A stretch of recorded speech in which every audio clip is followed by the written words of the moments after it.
Good day, everyone. This is Ivy, and today I'm going to discuss about political equality and democracy in Philippines context. We live in a democratic country with a basic right to vote. With this right, we become an integral part of the governance, in which we have our say on how our nation is governed. In theory, we are equal, but not everyone experiences political equality. Among these are the following: ordinary citizens without wealth or political connections, poor and rural communities, and voters susceptible to vote buying. And these are only among the few.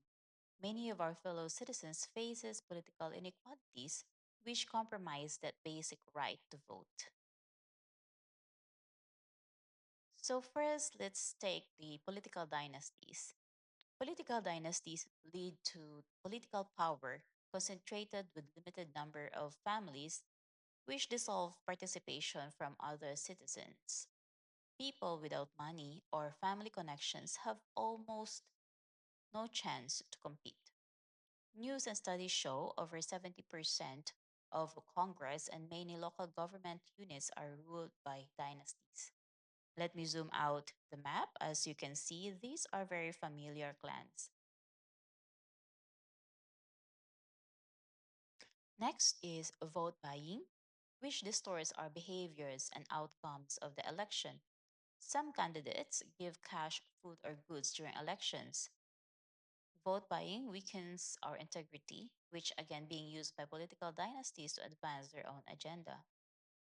Comelec and Rappler report vote buying cases every election. This ranges from 200 to 5,000 pesos in many barangays. I am sharing a photo of some politicians with their faces imprinted on the packaging of distributed foods. We can't help but to ponder, are these from their own funds or are these from public funds that's primarily meant to be spent for citizens without labels and expectations? Next, poor and rural communities who are left out due to unequal access to information, lack of connectivity, limited education, and other factors which hinders them to be updated about the current issues in political and government affairs. World Bank report reflects this sentiment. Big gaps in internet access between cities and rural areas between 2019 and 2022, which resulted a gap in internet access between the rich and the poor, which grew significantly from 26% to 42%. With physical barriers such as far-flung areas, people struggle to register and to vote. These problems of rural citizens, such as farm prices, fishing rights, and road access, get less attention. News show isolated barangays in Barm, Cordillera, and Samar face long travel just to vote and register. How are we going to move forward? Voters' education is essential. Let's not look at the short term benefits and temporary reliefs from vote buying. Rather, let's make an informed decision on who to vote and how can they push for a better governance beyond the benefits of their own family and work for the people they serve.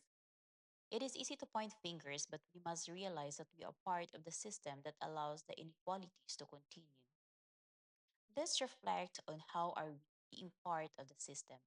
Did I facilitate these political inequalities?